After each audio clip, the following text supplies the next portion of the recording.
বলিউডের জনপ্রিয় তারকা তামান্না ভাটিয়া স্ত্রী 2 সিনেমার আইটেম গানে আগুন ঝরিয়েছেন এই অভিনেত্রী।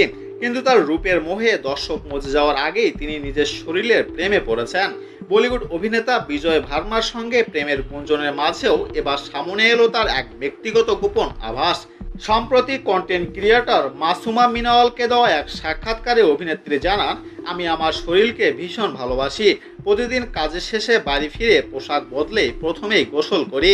তখন শাওয়ারের নিচে দাঁড়িয়ে নিজের শরীরের প্রতিটি অংশ ছুঁয়ে ধন্যবাদ জানাই, কারণ এই শরীরটা সারাদিন আমার সঙ্গে থাকে, পরিশ্রম করে।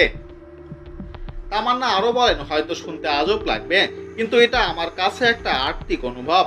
প্রতিটি অঙ্গ প্রত্যঙ্গকেই আমি কৃতজ্ঞতা জানাই। এই রুটিন আমাকে স্ট্রেস মুক্ত রাখে। বলিউড যাত্রা শুরু হলেও তামান্না বেশি জনপ্রিয়তা পেয়েছে দক্ষিণী সিনেমাতে। রাজামৌলির বাহুবলী সিনেমায় তার অভিনয় নজর কেড়েছিল। এরপর স্ত্রী 2 এর গানে আবারও প্রমাণ করলেন গ্ল্যামারের দিক থেকে তিনি 1 নম্বরে।